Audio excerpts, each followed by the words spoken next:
Hello and welcome to Vegan Cheesecake, the world's only podcast all about vegan food and the Golden Girls. I'm Dave Huffman, the bitchy vegan homo. What's up, everybody? It's your girl, Vegan Vicki of Urban Sweetness. And first off, we apologize. This one's going up a couple days late, and we can't even blame the national crisis on it. Hey, the zombie apocalypse. I'm just saying. No, it wasn't even that's fault. But, you know, there's other things that happen in life sometimes that derail things, right? Yes, that's true.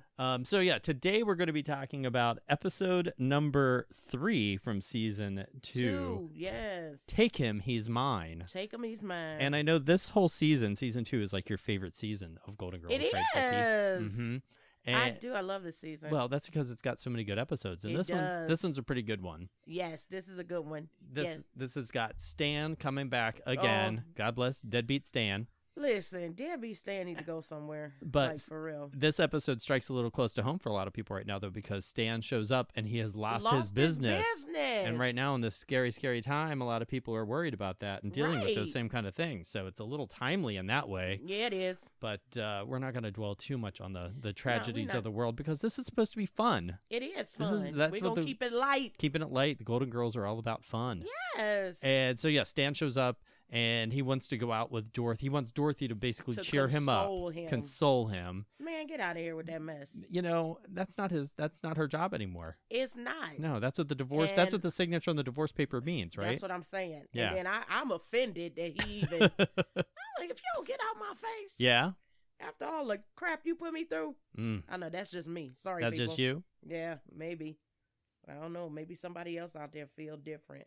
So, but yeah, he shows up and he wants Dorothy to cheer him up. But Dorothy wants to pass him off on somebody else because she's got a date with the Commodore. Listen, yes, and not Lionel Richie or anyone from the band. No, I love that joke. She's a brick house. Hey.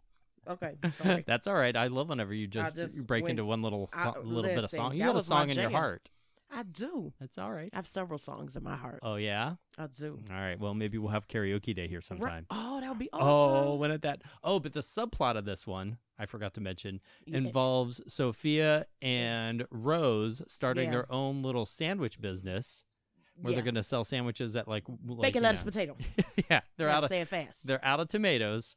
So Sophia just substitutes tomatoes for potatoes. Yeah, you know, if you say it real fast, like she says. Bacon, lettuce, potato.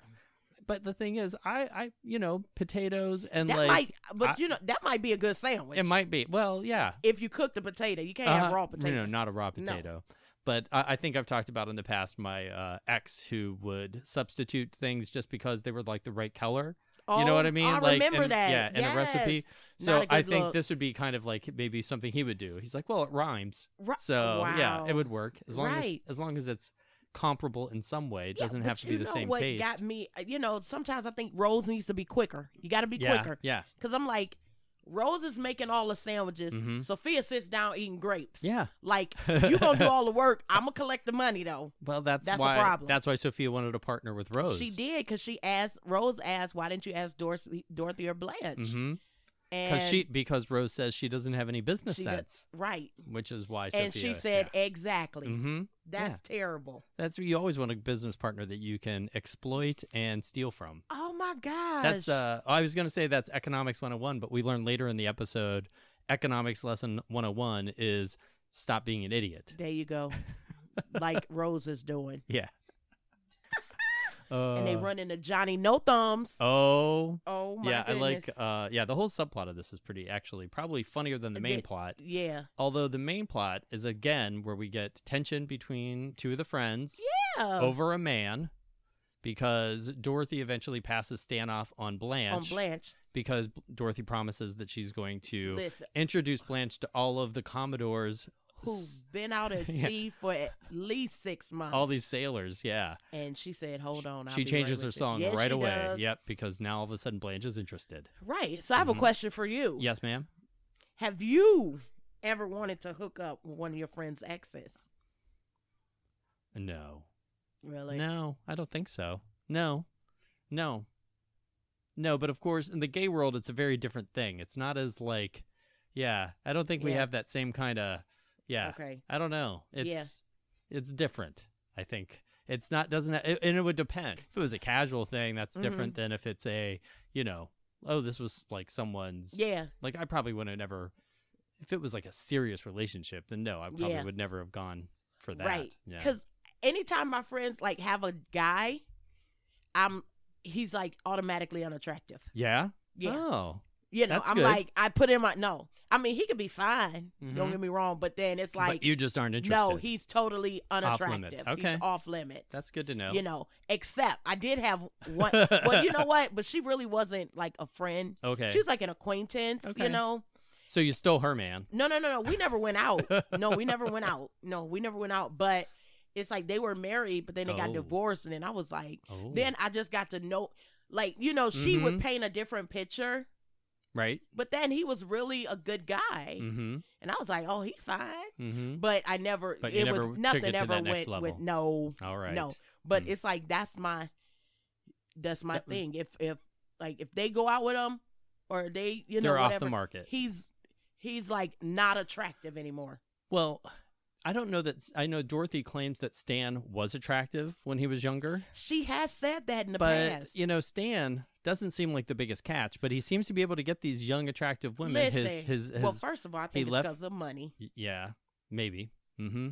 That's the only thing. But right now, he doesn't have any money. This episode ends with him, spoiler alert, in bed with another young, attractive woman. Girl. Yeah. But she's ditzy. She is ditzy. You can tell she a little she a young Rose. So you was kind of like, hello, Stanny. You know, yeah. Yeah. So I don't know. But I do like whenever Stan shows up and he says to Dorothy that he lost. He's like, I lost it, Dorothy. And she's like, Stan, you never had it, Stanley. You never had it, Stan. Yeah. Sorry. Well, clearly he had to have something or else she wouldn't have married him, right? Oh, well, he like he Sophia got her pregnant. says, he got you knocked up. He knocked you up. Yeah. And do you remember why Rose said that she didn't want to go out with Stan?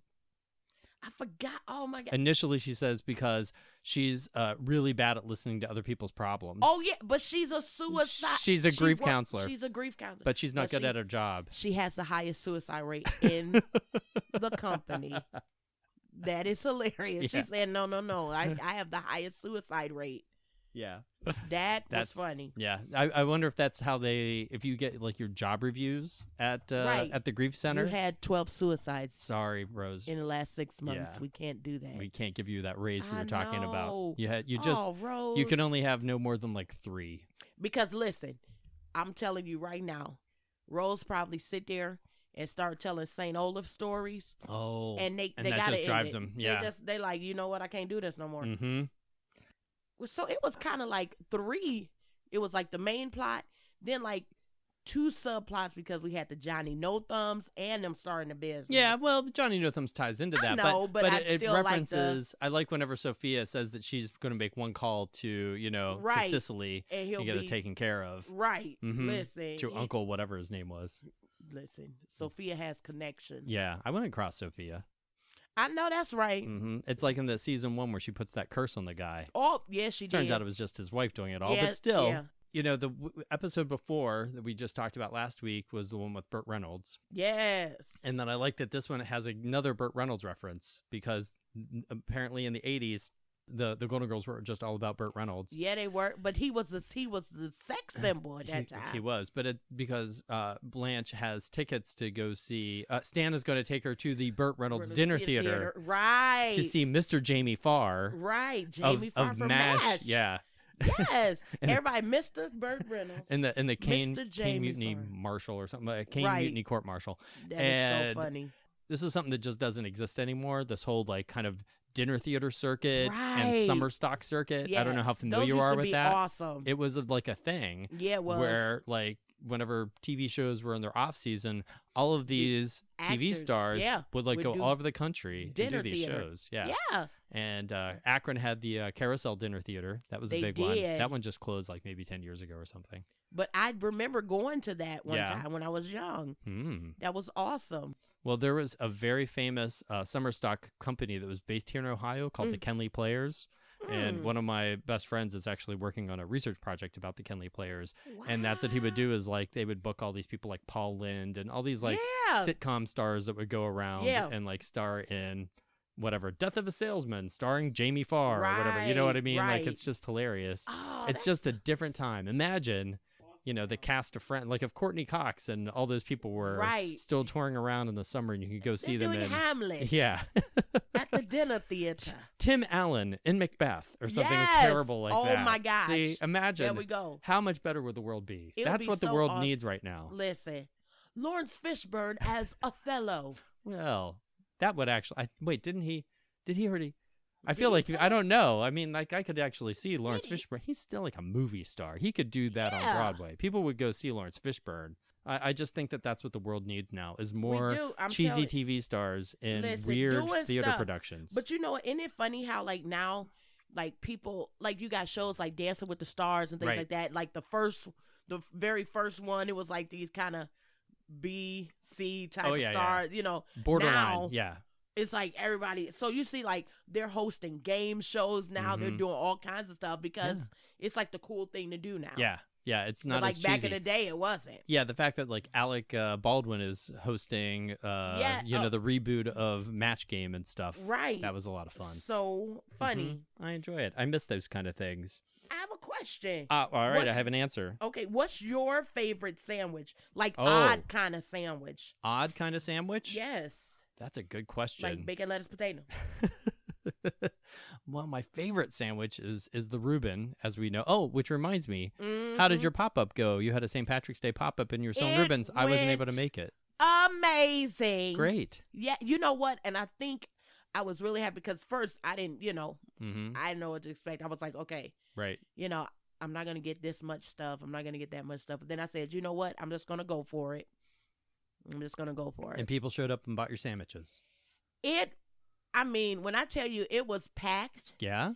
Yeah, I think people just like felt good to come out and just mingle and just, we had a lot of just come in. Which we're not supposed to be doing now, but yeah. I mean, but no, what I'm saying is like they came in getting the food and they left, but it was just good to see people just coming out. Absolutely. And I was like, wow, so it went. Well, good. I'm so sorry I wasn't able to make it over that day. That's okay. This weekend got a little kooky. I know, but I got you, so I should have brought you one today. Well, but you don't love me that much. I understand. I know, I'm so sorry. It's okay. I got to make my own damn Reuben, I guess. But yeah, the Reuben is definitely my favorite sandwich. Right. And then my favorite, like, weird sandwich, I'm trying to think. I did a whole month of sandwiches, and I felt like I was just kind of staying fairly traditional and safe on that. But I don't know. I need to probably make some weird-ass sandwich. Right. I'm trying to think, what kind of sandwich have I had that was just kind of... I did just make yesterday...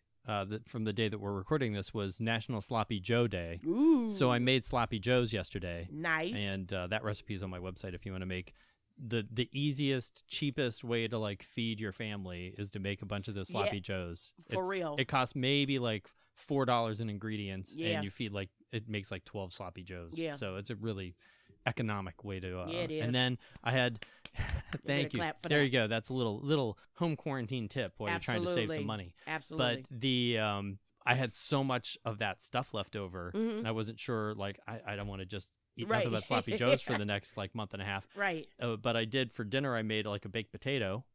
Bacon, lettuce, potato.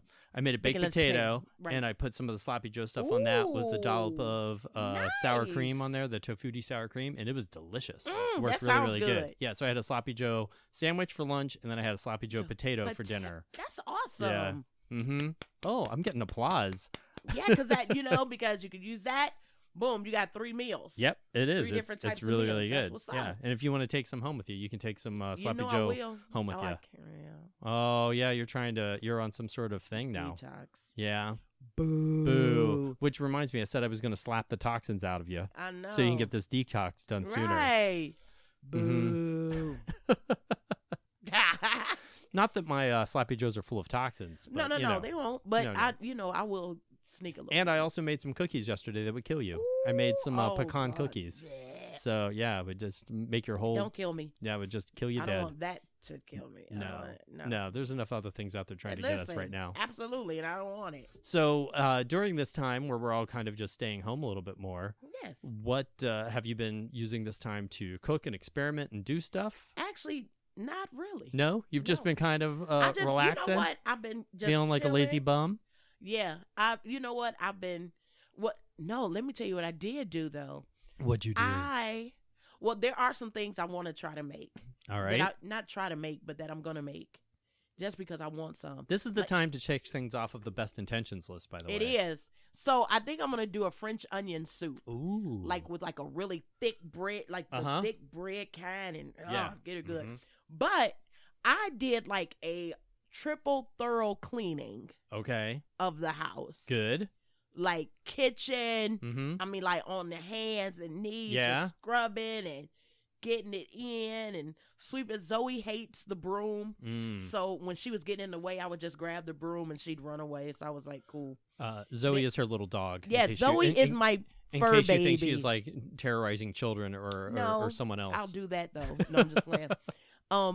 Because I do like dogs more than kids. But I love kids, so y'all, I'm just saying. Yeah. But I am, Zoe's my fur baby. Mm-hmm. But I clean, and then I had at least 3 big bags, paper bags, full of old bills and stuff that I have not tackled. And I literally went and shred them all. Oh, good job. For trash day today. You're being responsible. I like it. I was like, oh my goodness. So, I walk in, not that the house was dirty or whatever, but it's just like thorough. Right. So I'm just like, I feel so accomplished. Excellent. That is just, that's important. Like right now, when a lot of people are just staying in a little bit more, staying in their house, there's all kinds of movies and TV to watch, but it's also important to just kind of not just veg out the whole time. And my thing is, too, honestly, I really am a homebody anyway. Yeah. I saw someone posted a meme that was like something about like, how am I supposed to feel whenever everyone else's self-quarantine is my normal way of life? Exactly. That's like literally, if I'm not like cooking somewhere or doing whatever, I'm at home. I know. And I love it. It's hard to get you out. I know that. I love it. And I'm like, okay. But then like the living room, Zoe has a crate of toys that I bought. But of course, she likes to play with tissue. That's what they do. Toilet paper roll. Oh. Paper towel roll. So, and then like, honestly, goodness, I think she hides stuff under the bed. Yeah. And she literally will go. Yo, I'm sorry. Sorry, we're laughing because my one cat, Lois, is just being really. She's normally just not anywhere around, but right now she just wants to be all about us. She just wants to contribute. And I'm trying to push her. She's looking at me like, "What are you doing? I'm not going." Yeah, Lois is. Lois. Well, it takes a lot to push Lois because she's a meaty lady. Yeah, she is. Yeah. Hi, Lois. Oh, she's so cute though. So, but Zoe, like, she tears up all this stuff, so I have to like re-sweep the living room and stuff. But yeah, no, that's the same thing. I have my one cat, Phil. Yeah, he loves to play fetch. Really? Yeah, he's like a Russian blue, and apparently that's just something that's a common trait in them. Yeah, and it is the cutest thing. But his favorite thing to play fetch with is just like a wadded up piece of paper. Right. So I'll just like like an old envelope or whatever. You just crumple that up and you just keep throwing it, and he just trots back like the proudest little thing, brings it right back to you. It is the cutest thing. And then, or if I'm on the phone, Zoe likes to take her toy that makes noise. Yeah. And she'll take it, squeak it, and like jump on me and like look in my face and just squeak the toy, like get off the phone. Yeah, and pay attention to me. Yes. I don't know what that thing is in your hand, but pay attention to me. So yeah. Needy. But other than that, I'm sorry. Back to regularly scheduled programming. This is the regularly scheduled program. But I want to make some French onion soup. Yeah. And it was something else I wanted to do. So I don't know. Yeah, I'm gonna try to get a little bit like fun and creative here. I've been trying to like post the pictures of the things that I've been making, and I'm gonna be doing a little. I even did like an Instagram live video while I was cooking. And I'm going to try to do more of those kind of things. That's what I said, too. Yeah. I said I'm going to try to do more videos while this is going on. Yeah. But see, I'm like, don't I need help doing a video? Maybe I'll just come over here and we'll just we should do one. Video each other. We'll do something together. Yes. That'd be fun. Something. Put it on the best intentions list. Yes. And we can both wear like a hazmat suit. That would be so dope. There you go. Hazmat in the kitchen. That's a show. There it is. Mm-hmm. So you mentioned that Zoe likes to play with toilet paper rolls and, of course, the toilet paper shenanigans of like the panic. First of all, people, I don't understand it. It makes no sense. Too much. I don't understand it. It is too much. This last Saturday, I went grocery shopping in the morning. And it wasn't too crazy. It was fine. Right. But then on my way home, I called my one friend who was like, "Oh, I wish you would have told me I need to get a couple of things." So I picked him up and we went back to the store. And one of the things he legitimately needed was toilet paper. And that's something when you legitimately need it. So he felt like people were looking at him like, "Oh, he's one of those people." Right. You're buying like, up. Because they only had like 2 packs left of like the 12 packs. Right. And they had a 4-pack. And he just needed a 4-pack, but the price makes it like you might as well get the 12-pack. So now he's like, looks like he's a hoarder as well. And my brother has a friend that runs a restaurant out in like central Pennsylvania who's doing a promotion to encourage orders. He was giving away a roll of toilet paper. I know, that's right. Isn't that great? Listen, you want some food? Yeah. Order some food. I would give you a roll of toilet paper. I'll give you a roll of toilet paper. Yeah. Isn't that's a good promotion? Yeah. But you know what else I did? And I posted it on Facebook. I was just like, for like, if anybody knows any elderly people that don't want to go out or whatever, I'll go shopping for them. Yeah, I reached out to my elderly neighbors too and said, like, if you need anything, let me know. I'll go out and just it's leave it on your doorstep so you don't have to worry about things. I'll go shopping. I will brave and beat up somebody. I know you would. I would, because you know what? Because I think it's just your panic-stricken mode does not dictate me and how I'm going to shop. So if you try to take something out of my hand or take something I'm looking at, it's going to be some trouble. And if I see somebody messing with an elderly person, like trying to take something, I'm fighting. All right.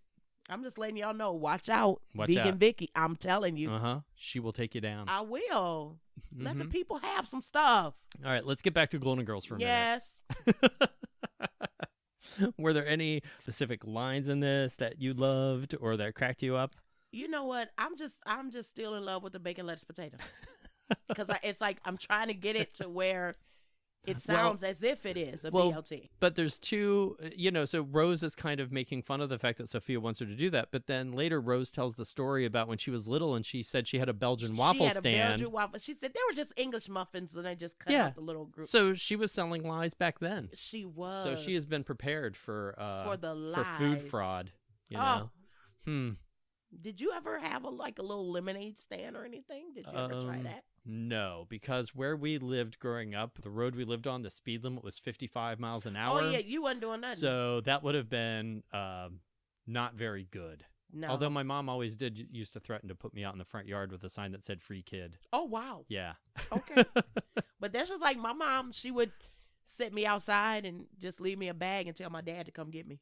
Yeah? Because I did something bad. There you go. So, well, how about you? Did you ever have a little lemonade stand? You know what? I did not, but I used to sell like candy at school. Oh. Yeah. Yeah. It didn't work too much because, you know what? Back in the day, we used to have where we would put like Kool-Aid. Right. Just like eat the Kool-Aid with the sugar. So I did that for a while until my mother was like, "Where is all my Kool-Aid?" And then I was like, "I don't know. I don't know what happened." So yeah, I had to stop. Then I got bullied into bringing something to school. Oh, yeah. What happened there? I took something. It wasn't good, but nothing came of it. All right. No. When I was in Washington, D.C. a few years ago in the summer, we were walking through a neighborhood, and there was a little kid with an actual lemonade stand set up in front of their house. Aww. And it was pretty adorable, and we did buy lemonade. Was it good? It was not very good lemonade. I think it was just like country time. It was like garbage lemonade. It wasn't honestly, it was a nice neighborhood. I would have expected some Come on, I'm going to need you to make some simple syrup. Squeeze your own lemons. Yeah. Something. Yeah. That kid got a terrible Yelp review from me. Just terrible. Did. That would have been great, actually, if I would have Yelped them bad. Yeah, I should have created the little business listing. Let me take a picture. Yeah, take a picture. Get this. Don't buy lemonade from this kid. Hilarious. That's hilarious. That would be great. Maybe that'll be my summer job this year. Absolutely. I'm going to drive around and see anytime I see any little kid. bad Yelp stuff. reviews for the 10-year-olds. For the kids. That's hilarious. Hey, they need to learn. They need to learn that the internet is not a nice place. It's a hard world out there. It's a very hard world. It's a cruel world. You might as well learn now. But speaking of all those people that do think that, oh, I'm going to write a bad review online, blah, blah, blah, blah, blah. They're the worst people. They are. Because you know what? And this is my thing. You know, if somebody has an issue, come talk to me. Yeah. Because I'll correct it. I'm not, you know what? But to just go blast. Right. I'm sort of the mindset, like, until you've had more than one really bad experience at a place. That's what I'm saying. You just do one. Right. Yeah. Don't assume just because you had one bad server at a restaurant that the place is terrible. Right. Or just because one time your order was messed up doesn't mean the place is incompetent. Exactly. But if you've gone to the place every time and there's a problem, then that's a problem. Yeah, right. which I have definitely done. Right. Then I'm a dog you. But you know what? But the thing is, if I approach you and say, hey, my order was wrong or whatever, you know, now if you give me lip and try to come for me, oh, it's a problem. But you know what? I still wouldn't blast because I'm not that type of person. No. Yeah. I can be that kind of person. I can be that kind of person. I think I wrote my first corporate complaint letter when I was still in like junior high school to a company. God. Yeah, you look like you would do something like that. I'd be like, who is this dude? And I think it was to like Memorex or like one of those companies for like not the cassette tape. Yeah, it was like a cassette tape and it was like faulty and I'd lost something that I had recorded because and so I like sent them a very strongly worded letter and I got some free tapes. That's all right. So there you go. Yeah. Yeah. Listen, that's awesome. But that was before internet, you know, so everybody can get at you. Yeah, you had to actually take time, write out a letter, put a stamp on it, take it. I miss those days. That's when your complaint really meant a little something. Yeah, it did, because you took the time to write. You took some time. Because, anybody can go online and just... But when you take the time, baby, that's why I got those free cassettes. I know, that's awesome. Yep. That's what's up. I'm sure they were filled with all kinds of great cheesy 80s music. I know that. Listen, that you would record off the radio. Man, listen, when you can record record off the radio was the, oh my gosh. Oh, we're so old. Listen, you have to go through each song. Let's not talk about 8 tracks. We're going to go back to the Golden Girls. We're going to go back to the Golden Girls. Oh, but I did have one other thing I wanted to say about the Golden Girls, and now I can't remember what it was. Oh, no, I like whatever Dorothy was like, she's leaving to go confront Stan. And they're like, what are you going to do? And she's like, I don't know. I'm either going to go get ice cream or commit a felony. Right. One of the two. I know that's right. And whichever one I feel. I felt that line. Yeah. Have you ever had a falling out with a friend, like how Dorothy and Rose over a man and then realized it's not worth fighting over, or what you were fighting over wasn't even really there? I've had a fight with who I thought was a friend. Oh. Yeah. And we still don't talk to And his name was Dave Huffman. No. No. I'll just knock on the door to you. You better open this door. The only time she talks to me is when we're doing this podcast. Otherwise, it is the cold, cold shoulder. The cold shoulder. Oh, it's icy in here. Yeah, we still don't talk to this day. No. But then I found out she's really crazy. I wish I could say her name. But that girl crazy. But you know what? You ever met somebody that don't think they crazy? But they crazy. Oh, yeah. They talk about everybody else being crazy. Yeah. And I'm like... Yeah. Have you not noticed the common trend here? That's what I'm saying. The only thing in all these equations is you? You. Yeah. Yeah, she crazy. It's like the people that you meet that they've lived in like 20 different places because, I had to leave there because of this. And, I couldn't stay there because of that. And it's like, haven't you noticed the one place all those things had in common? But I will say this about this person, and if she listened to this, but she, she's the kind of person that would listen to this and then like just be like, I can't stand her, But one thing that she taught me was how not to run a business. Oh, I think you've referenced this person before. I did. I told. Yeah. Uh-huh. And that's there you go. Like so many things about her. Mm-hmm.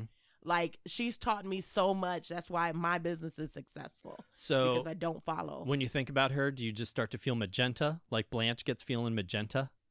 I like whatever she's like. You know what? Honestly, you know what? I'm over the stage of feeling magenta. I just feel like nothing. Yeah. I'm like, okay. You're back to beige. Yes, I'm back to beige. All right. Well, on that cheery note. Yes. Let's wind this up. So do you have anything coming? I mean, none of us can really say what's coming up anymore. Right. I don't. Because. You know what? I mean, I'm debating if I'm going to start, offering meals, quarantine meals. Right. Urban Sweetness quarantine meals. Well, I think, it's a real thing. I mean, we don't know how long this is all going to be going on. So I'm thinking about doing that. But other than that, no, I don't have anything coming up. Okay. Not at all. Well, I'm supposed to have a pop-up. Well, this is airing on the March 20th. It goes live the 21st. Right. I'll be over at Birch Cafe. And as of right now, I'm still going to be at Birch Cafe. Yes. So hopefully I will be there. And hopefully I'll see some people out instead there. of sitting inside, I'll just sit outside and look. And we'll just play. We'll just pity-pat through the window. Yeah. Just stop in. They're going to be open selling their delicious wraps. I'll be there with, I'll have brownies, cookies. I'm going to have these blackberry white chocolate scones that are amazing. Yeah. So stop by and get one of those before they're all gone. So yeah. Listen, brighten your day. Get some sweets. Exactly. Sweet treats. Exactly. Keep checking our social media, which I'm at Bitchy Vegan Homo on Instagram and Twitter and YouTube, everywhere basically, except for Facebook, where I'm BVH Show. That's crazy. And you are Urban Sweetness. www.urbansweetness.com is the website, and urban_sweetness, Facebook, Twitter, and Instagram. All right. Well, Vicki, as always. Hey, thank you for being a friend. Thank you for being a friend.